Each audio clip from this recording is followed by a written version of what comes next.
And welcome to this week's IG Live. Today I'm excited to be talking to a dear friend of mine that I've known for many years, Michelle Layli Farnsworth.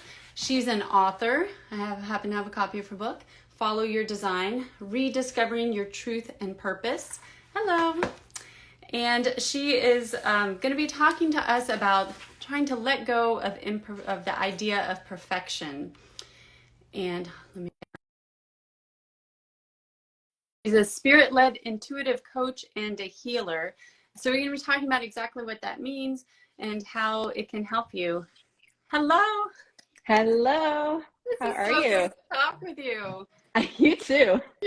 It's almost kind of a little surreal. I was mentioning we've known each other for a very long time. And honestly, when you became, I don't know, if you could call it like a life coach kind of, I mean, is how some people meant. I wasn't surprised at all because when we were in college together, everybody would always go to you for advice. And that's not an exaggeration, that a lot of times I know I would, whenever I was having problems, we would always go talk with Michelle. So it wasn't a surprise to me at all. But it's Thank so you. good to Thank you. talk with you. And where are you joining us from? I am in Costa Rica right now. That's so exciting. Which I want to, we'll hear more I'm about later. loving it. But first, why don't we Yes. jump in and you can introduce yourself and tell people about what you do. Okay. Sounds good. So I'm Michelle Layli Farnsworth. And as I mentioned, I am based right now out of Costa Rica. I'm from the US. I am a mother of a college-age daughter, so the same age as we were when we met. Yes. And I am, which is crazy. And I'm a spirit-led healer and coach, author, and I'm also in the process of founding a center here in Costa Rica, which we'll cover later. Yes. I can't wait to I learn. would I would say my major focus, and this is something that I've actually been like figuring out how to come full circle on based on what you were just saying, has been learning how to practically connect to intuition, whether in my own life or learning how to do that, seeing what freedom and growth it's brought me, and then being able to start to help others do the same thing. So that's kind of my focus. And when I talk about intuition, because I think that's kind of an important piece here, what I refer to it is kind of like our inner GPS, like our ability to know. A lot of us only connect with our intuition when we sit there and go, "Oh, I don't like that thing. That person gave me like really weird vibes or whatever." So we're fairly good about knowing that and going, "Eh." Sometimes we're good about following it, sometimes not. But a lot of times we don't know what our yeses are. We don't know like how to know when something is like what we're supposed to do rather than just what we're not supposed to do. So I do a lot of work around how do you do that? What does that look like? And the whole point is our intuition is our way to connect with God, the universe, source, creator, even just our inner knowing, depending on how we, view the world. So that's kind of my sweet spot and my happy spot. I love and just to follow up on that, I mean, I feel like we have been talking like that we've been having conversations about this from the beginning. It was all about intuition. That's what I mainly remember is that I took away from those conversations back when we were in college is learning to follow your intuition. And I feel like I was more in tune with it when I was younger, and I think it gets harder as we get older. I don't know if that's because we are so busy or there's so many things like we feel like we're supposed to be doing, which is kind of Mm. what I'm getting into. You've talked about this a little bit, but I don't know if you have more you want to say about it, but exactly what a spirit-led intuitive coach and healer is. Like if somebody's Mhm. working with you, what does that exactly involve? Yeah, so there's two different things that I do. One is as a coach, I bring both my own intuition as well as very practical guidance from my past experience. So I have done everything in my life from being in the corporate world to running my own business, obviously, being a parent, living a life, leaving an abusive marriage. I mean, having health difficulties.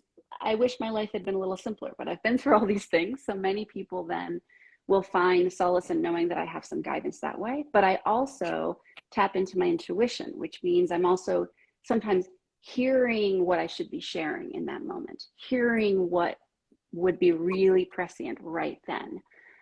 So that's from the coaching thing. And what it looks like basically is I do Zoom sessions with people And in those sessions, usually we start with kind of grounding, getting out of our day to day and so, okay, here, we're right here. And then our session is just what's showing up for you today. Because you might decide 2 days ago, okay, I'm going to do a coaching session with Michelle. And whatever was present 2 days ago isn't what's present right now, but it's all related. So we'll get there. But where are you right now? What's showing up? And then we just talk. And at the end, there's usually a homework, but I don't like that word. But it could be something to do, or it could be something like a way to be, or a way to think of something, or a way, a particular quality to embody for that week. So that's just a quick overview. From a healing perspective, what I do is I hold spiritual space for people in a similar thing in Zoom or in person for healing to come from source directly to them. And I would not have believed that that was possible unless I saw it for my own self. And I'm starting to see it more and more and more with my clients. So that one's a little bit more esoteric woo-woo, but it still is that kind of place of I'm bringing my intuition, but I'm also really, really practically grounded. Like I'm here. I'm not doing all interesting things. But I make things very safe for people so that we only move at their pace and what they want to be doing. So that's a quick overview. There's more, but that's enough to get started, I think. Well, and a lot of people probably know you also from your book that, and I mean, I there's a book, but also I know there was like a series that you've probably done more than that, but I signed up for one time where we would get like these prompts throughout the weeks to follow up on. So can you tell us a little bit more about the book and what does follow your design mean? Yeah, so I'll start with the definition and then I'll maybe a little background about the book itself. So the definition itself is an understanding that all of us have a divine design. We have some reason, purpose, constellation of skills, qualities, passions, interests. And like you said earlier, even with our intuition, we lose track of that. So maybe when we were kids, we kind of knew, like we could like get lost in writing or drawing or playing or whatever it was. And then we got into school and life and practicality and paying bills. And we were like, that's fun, but what am I actually going to do? But the thing is about our design is the design is where we thrive. And I don't think most of us think about thriving. I mean, most of us, especially families and kids and kind of like where we are in our life is like, did I survive the day? Sweet, right? But the thing is that's not actually what we're designed for. We're designed to thrive. Like if you look at nature, nature doesn't just survive. Like the flowers thrive, right? The forests thrive. Like everything you look at, the sunsets, right? But then we're like, oh, I just had my little life and like I made it through and like I didn't die. No, we're part of nature. So we're kind of supposed to be doing that, but we lose track of it. So following your design, that first book that you held up is the book about refinding your design. The second book that I've published a little bit after that is about learning how to kind of begin to follow it. And then a third book, which will come because basically my intuition just keeps saying there's more to write. And writing is how I learn and how I process life. The third one will be about fully living your design. So whatever that might be. And to be very clear, a design could be anything from, or includes all the things that include being a parent, running a business, being in the corporate world, being wonderful and caring to your parents. Like we don't know what our design is. It could be anything, but we have certain things that we're here for and everything else is fun. But like, where do we find that thrive? So it includes everybody, not just like the big change makers that do the things in the world, because I don't really like that push grind culture that says we have to be like the biggest and boldest and best at things. We're just supposed to be who we're supposed to be. The best that we can be. Exactly. Yeah, and I also love that you're talking about that it includes career. Like there's nothing wrong with having a career that you love, but it also, like you said, it could be whatever your path of service is. Like if it's caring for your parents, caring for your children, or for your community. I love that it's not really limited as far as what that might look like for you, because it could be different for everybody. Exactly that. Yeah. And I think one of the things that's really key here is is really relearning or maybe unlearning society's expectations of what does it look like to be successful Right. or productive or prosperous, and kind of reclaiming all of that and being like, what does that mean for me today? And not just to that simply like, how am I going to survive today? Like, wow, like I did the dishes once today. Like that's my goal, but more on like, what are the things that make me know that I have done what I needed to do in this world today. That includes being and doing. So it's not just like my to-do. For the longest time, of course, all of us had this like massive to-do list. And I started like creating like a to-be list a little bit too, right?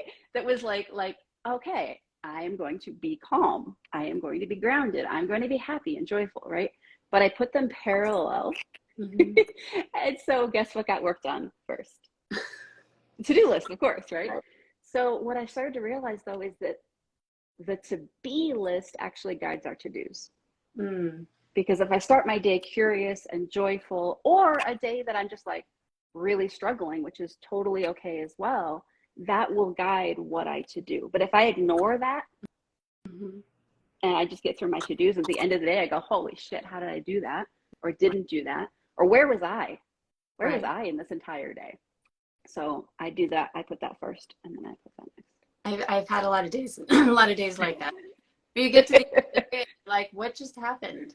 Right, exactly. Where did this day go? I remember waking up and a lot happened in between, but it doesn't feel like I had a day. Yeah. And I love the idea of having a to-be list. And that kind of, when you're talking about society's expectation, that goes back to that idea of kind of perfection, because in a way, perfection is really about expectations and what we put on ourselves. And I think you talk about how a lot that the times that kind of blocks your intuition, because you're not really listening to your inner guide. You're listening to these kind of external expectations, and so it makes it harder for us to, when we let go of that, then we can follow our design more, follow our intuition. So how does letting go of the need for perfection, or letting go of those expectations, how does that help us on our journey? Yeah, I think, I mean, you pretty much said all of that, in terms of it's what gets in our way. I think what's also important is that having a belief in a perfection of something makes it difficult for us to be curious. So if we could look at our life as a science experiment, we're like, I wonder what happens if we add this chemical to this chemical. I mean, safely. Instead of like, oh, if I do this thing, it might lead to failure. I'm not going to try anything, which I spent much of my life doing that. Also living specifically in a place of perfectionism. So as I recently wrote on my blog about a month ago, I think, I'm a recovering perfectionist. And it still hits me. In fact, this last weekend, I had a story about that, which this is too long for here, but it still hits me. It still comes up where I go, oh God, there I am being wrong. Like, wait a second. So I think what's important is knowing why it's important on the path is that we can stay curious. And science tells us that when we're curious, we can be creative. And when we're creative, we can create new things and try on a bunch of things until we find our design or re-find our design in reality. But I think there's two steps that need to happen before that. One is to unlearn what we believe about perfection and non-perfection, what we believe about success and failure and good and bad. Since kindergarten, if not before, we have been taught that things are, this is the right answer, this is how you draw a circle, and this is how you don't draw a circle. So we've learned from like very, very early what's the right way and the wrong way. And then we've layered on those that I'm good if I do the right thing and I'm bad if I do the incorrect thing or I don't get that thing right. So then we go into this place of, okay, well, this thing is good and this thing is bad. I did this good thing. Okay, great. Today I've got this like added endorphin where I'm a good person because I have now attached it to myself. But then the days that we make mistakes, because we do, and we're honestly supposed to, that's the trial and error process of the scientific experiment of being a human being. When we go through a day where we did something where it didn't turn out the way we thought it would, we immediately go into being bad, right? And then we go into shame. And then we go into blame. So if we can interrupt, and all these things like what I've just mentioned, this like, let's undo those three things, like that's years of work. So I'm not saying this is an easy process, but the key is can we get in there and unlock, especially the key about shame? Can we let go of shame? Because shame is a place, and Brene Brown talks about this too. Shame is a place that holds us in a spot of paralysis that tells us that we are a bad person, not that we just made a mistake of in some way. So then, of course, we're going to sit there and not try anything new. There have been some retreats that I've been running earlier this year where we've introduced a process that we called the accountability matrix at that point, but I'm now calling the unshaming accountability process, because we can make mistakes and we need to be accountable. That's really key, right? So like when I'm saying good, bad, low, no. There's still things where like I yelled at my kid. Okay, that's something I need to reflect on. I need to be accountable for that. But if I put myself in a place of shame, then I'm going to feel like I'm a bad parent. And then the rest of the day, I'm just going to be in a cycle of also probably being even grumpier with them, plus beating ourselves up, which is not what we're supposed to be doing. So in that retreat, we had this process, and I have a link, or you'll be sharing a link to this process that people can look at, where for past experiences, it's just about 7 steps of like, what happened? What did I think it meant when it happened? And then just pieces about how can I love myself? How can I be compassionate with myself? And they're very simple sentences. You don't have to go too in depth. Much easier to do within the retreat. We're going to have another one in January. But in general, I have found this, I have copies of this on my desk that I still use when things show up, right? Where I'm like, oh man, that thing that I've been feeling shameful about. Because if I can drop that in my past, then I can be, I like to say, innocent again. I can believe anything is possible. I can try all the things, even if I've tried them before and failed. Right.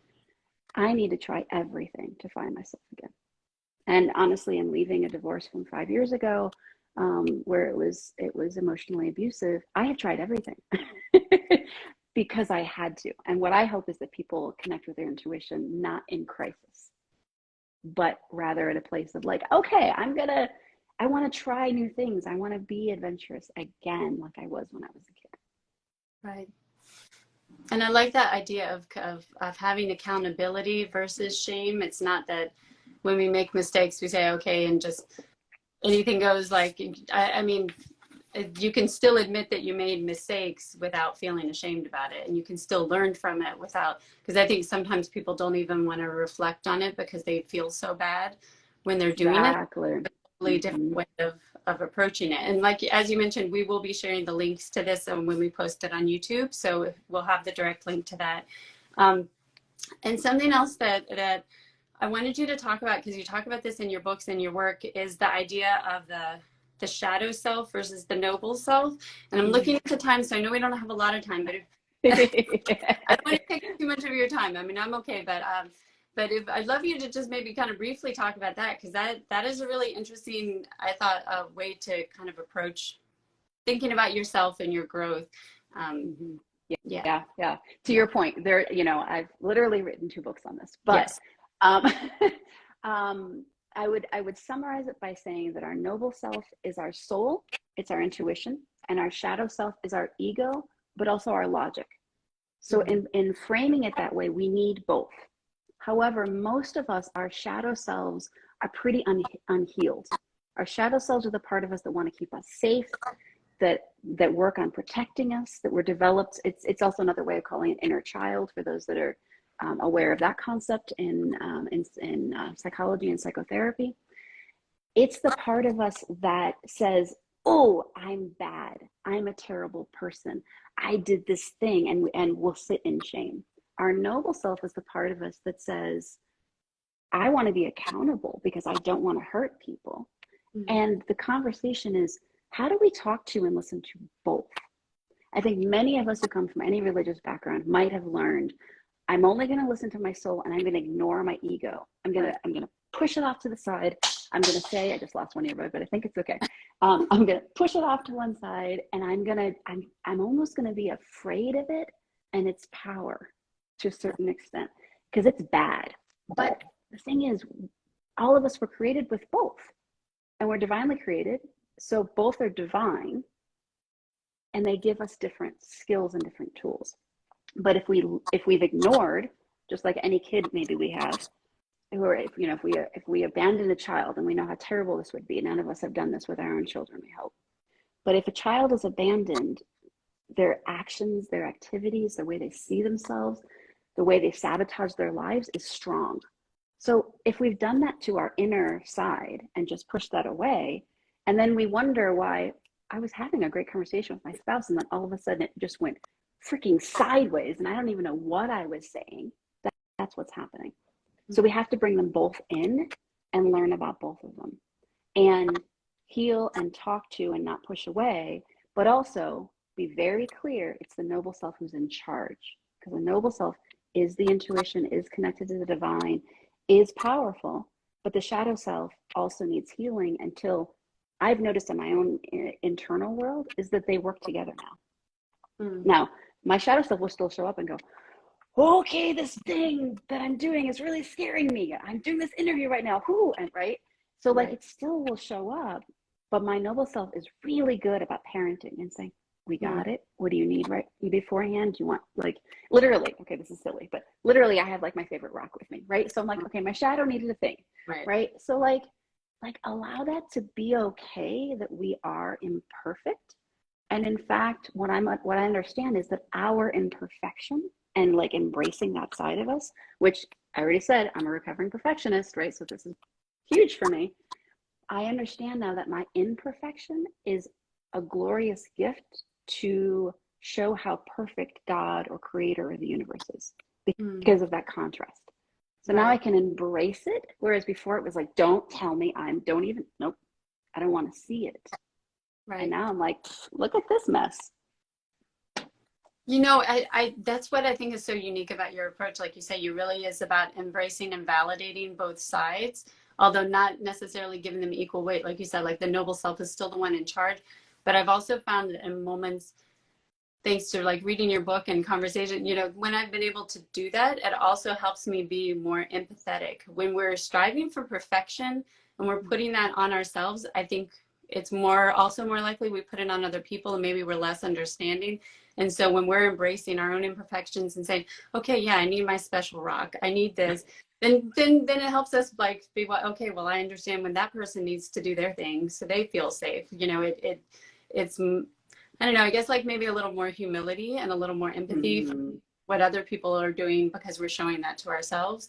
But speaking of healing, again, just at the time, I feel like we're kind of rushing through all of this because like you said, you literally written 2 books with another one on the way. So there's a lot to get into. But tell us about the retreat, the retreat center, the Paisajes Healing and Respite Center. And this is something I found out about in our recent conversations. And there in Costa Rica, it's so exciting. So tell us about it. Yeah, absolutely. This is a perfect place to really, really embrace imperfection because intuition gave me a huge vision for this place that I want to create. So I'll tell you the vision and then I'll tell you where I'm at with it.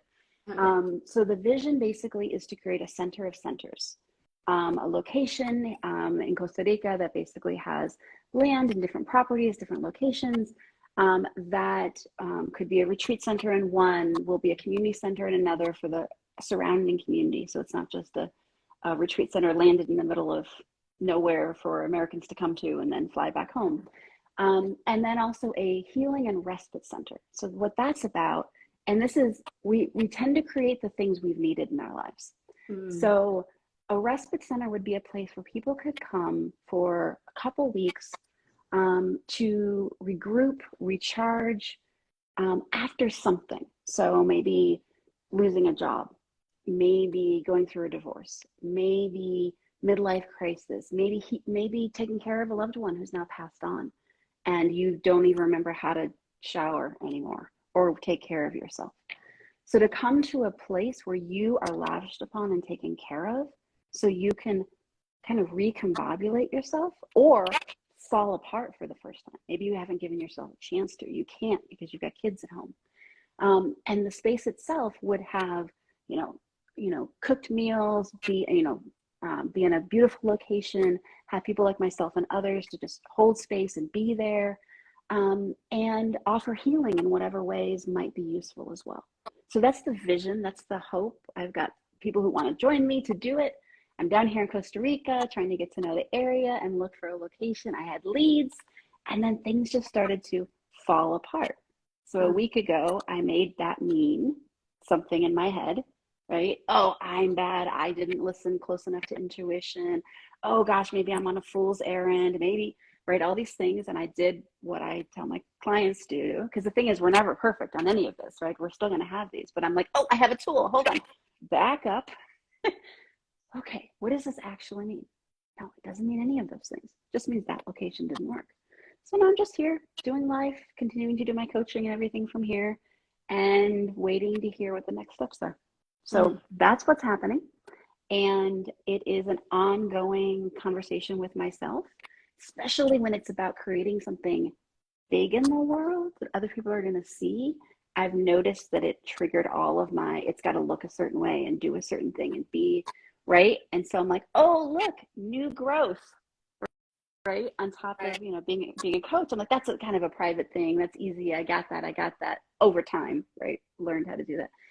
So yes, being confronted with all the things. So what I love, and I just have to say that what I've loved about the timing, we scheduled this, 6 weeks, 2 months ago, something like that. And when it popped into this week, in a week where I myself am still looking at this perfection thing, and will continue to be, of course, the topic was super prescient. And there's what I want everyone to know, and only because I now have lived my life this way, there's always divine timing. And for 20 years, I didn't believe that was true. I lost track as well of my own intuition. I lost track of all these things. So everything that I talk about in here is not because I've lived this amazing life. It's because I started off knowing some things and then I forgot a lot of them. Right. And then I reclaimed them. And so I hope I can help other people do the same. Can I just add something on here that struck me when you were talking? For anybody who's listening or watching and they feel like they're getting really old and they feel, they're not in their 20s anymore and they have a little anxiety about it. I have to tell you, being in my 40s now, I feel great. I mean, yes, not physically necessarily, but in terms of, like you said, I feel like I'm coming back to a lot of things that I knew when I was a kid or when I was in college, when I was like much more in tune. And I feel like your 20s, but especially your 30s, I feel are so busy with life and with kids and with jobs and everything, figuring all this out, that I feel like it's just now that we're coming back to that, reconnecting with you, reconnecting with all these ideas that I think we were kind of a little more in touch with. So for anybody who's feeling bad about getting older, don't. I think it's pretty amazing. And I will say I embrace and love that I'm in my 40s. Love, love, love. Yeah. Absolutely love it. Yeah. Yeah, I haven't always, but I'm much more lately, I feel like. And so just to wrap it up, because I do know we're coming up on time. And for anybody who's joined us late, this is all going to be up on Instagram in a few minutes, and we'll have it up on our YouTube channel later so you can watch the whole thing, which I recommend. But tell people, how can they get in touch with you? Especially, I know you do like discovery calls with people and the coaching sessions and all of that. And as we mentioned, when we posted on YouTube, she sent me direct links to a lot of these resources that I'll include, but also how can people get in touch with you directly? Yeah, absolutely. So my website is the best way. Mainspring Foundations is the name of my company.